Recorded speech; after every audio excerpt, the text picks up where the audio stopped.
Happy New Year's, everyone. Welcome back to Action Unboxer. Today we're unboxing Nendoroid 793 Morgana from Persona 5, sculpted by Beniko Umehara at EXP Corp and made by Nendoroid. Let's check out his sides, shall we? Left side, right side, and Mona's backside. Let's open Mona up, shall we? I got my trusty dusty billion-fold blade right here. And, yeah, let's get into him, shall we? So, Morgana is not actually one of my favorites, but, I do love him still. The problem with him is that he learns all of his skills, like, via story, and that gets pretty fucking annoying. Box. This guy looks so fucking silly. Yeah, like I was saying, Morgana isn't my favorite character. I still think he's great, but, like, it's mostly because since his confidant levels up with the story, you don't get access to his cool shit until, like, the end of the fucking base game. Damn it. Nice. Before I forget, like usual, there is something on the back of these things. Bam! Zoro cut-in sheet.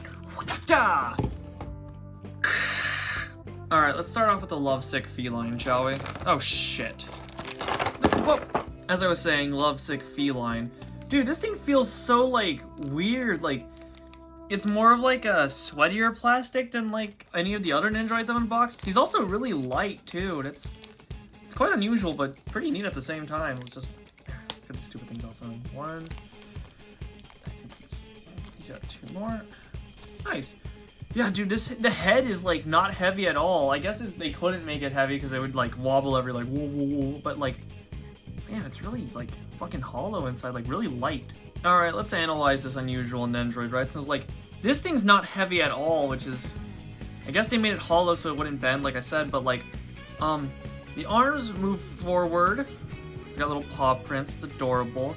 They don't really move upwards that much. Like, they're kind of very restricted. And then the pockets kind of, like, they kind of restrict it, too. His legs don't move either, really. But his paws can move a little bit. Or his little shoes. Head is, like, whatever. But this, I noticed the scarf can pop off. So you can plug that in. Or you can plug that not back in. You can also move the tail a little bit. See? Like this. Neat, right? Alright, let's get into his facial accessories, shall we? Holy fuck, this is a trip. So, okay, it comes in two pieces, a mouthpiece and like an eyepiece, and you can switch them out accordingly. Fuck. And you can switch them out accordingly. Like, this is not just one face piece. This is probably why it's so, like, light on the head, because it's not an actual, like, head. It's like a face. It's sick and weird at the same ass time. Wow. I think the sickest thing about this Nendoroid is, like, the amount of customization you could have with it just by being able to switch out the eyes and the mouthpiece. That's, like, fucking awesome. But, moving on, a cocky finishing touch face, and what could be a Morgana yelling, "I'm not a cat!" face. But that's not all for faces. So if we remove this little thing for later, right here, son of a bitch. We got one last face right over here. Finally, for Morgana's faces is this devious face that he makes in his character portrait, but also he makes in his all-out attack cut-in portrait. It's pretty fucking silly looking, to be honest. I love, like, when, like, little mangas and games do eyes like this. It's funny. One Piece did it once when they knocked over the giant fucking dummy Luffy or whatever from Thriller Bark. Let's take a look at those arms and leg accessories. Being as I am an unboxer, I will now unbox these live on camera. Just gotta be careful not to fucking shred open myself with this billion-fold blade. Yeah. Included in that scary bag of death is Morgana's right flexing arm. Here's the back of it. A Morgana left flexing arm. Backside. Cut in extra here. The thing that's special about these arms is that you can remove the hands like so, and interchange them with other hands that come included. Those arms can be used with Morgana's interchangeable hands, this one that can hold his slingshot and blade, and this one that can hold his slingshots like little rubber band piece. Neat, right? Here's the back of them. A longer Morgana resting his arm on his belly, and its backside. And finally, to me, the coup de grace of the limbs, Morgana's cigar arm. Like, I just love that this cat is a nicotine addiction in his fucking, like, what is it called? Finishing touch screen. Let's get on to his weapon accessories, shall we? First up, we got Morgana's saber, and I must say, the finish on this thing looks fucking amazing. I love that it's, like, glinty and, like, glittery and shit like that. It looks like it's reflecting, and it looks awesome. Okay, I have a thing with this, alright? Now, it seems like for all the Phantom Thief Nendoroids, it uses, like, their base like weapon, so Joker's regular pistol and his starting knife, which is kind of a shame, but I get it, why, but like, dude, I don't know why in all the media, they always stick Ryuji with the fucking pipe. It's like, he has cooler weapons than the fucking pipe, but whatever. Yes, Morgana's, like, joke weapon, the slingshot.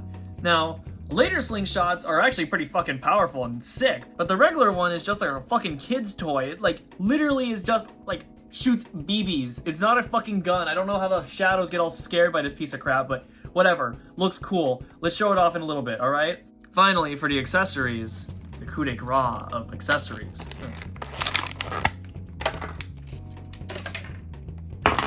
The coup de grace of accessories, Morgana's Supercuts chair that he could sit his fat ass in and smoke cigars.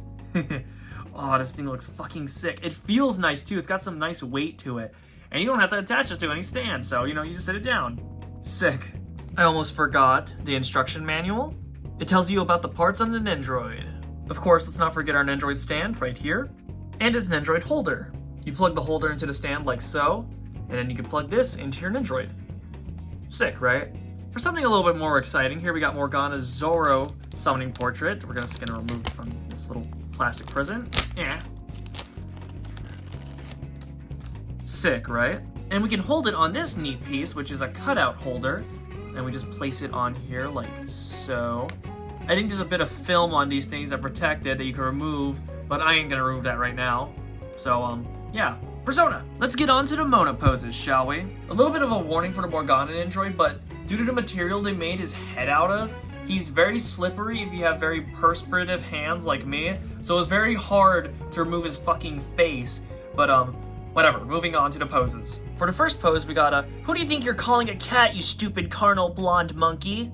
Pose. Next up, a very infuriating pose to put into, fire pose. A, it's too late for apologies pose. And finally, a world's most notorious phantom thief pose. To wrap up with this unboxing, I like to say, this thing looks sick, right? But, like, it has its problems. Mostly the material that the face is made out of, it becomes very slippery the more you try, like, moving it around and such, trying to, like, replace the faces and the eyes, to the point where I think I got, like, sweat on my fucking Mona mouth, because now it's kind of discolored. Like, the customization is cool on it, right? Because you get to change out the eyes and the mouth however you see fit. But that's kind of like the problem with this, is the fact that, like, it's such a pain in the ass to take out the eyes and the mouth that it's basically just better to just leave him on and just, you know, place him somewhere where he can just be with his friends, because it's such an annoyance to remove, like, all his tiny ass parts and then trying to fit them all together. Like, seriously, like, I love this thing, but it's a pain in my fucking ass, just like the real Mona. But wait, that's not the end of the video, unboxing fans. I am now starting a new segment where I will open up a My Hero Academia collectible card game card pack at the end of each video, or at least for the next few months. But whatever, let's get started, shall we?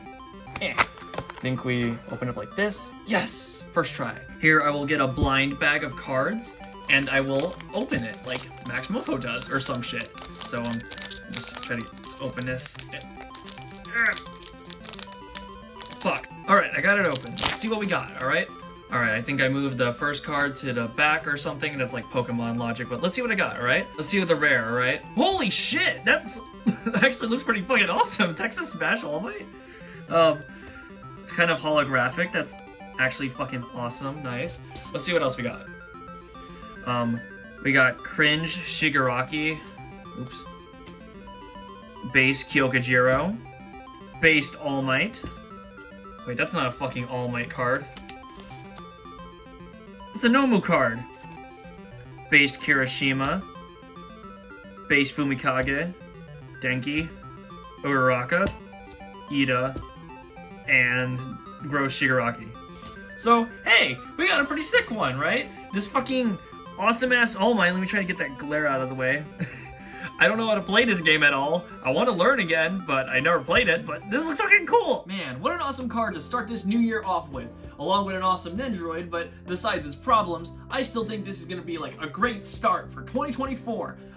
Later this year marks our 2-year anniversary of starting this channel, which is pretty fucking sick, to be honest. But anyways, I have been Extra. If you liked the video, please like, comment, and subscribe. It really, really helps out. Get us to, how many other subscribers we've got right now? More. See you, All Might. See you, Morgana, but you're not here right now. Bye!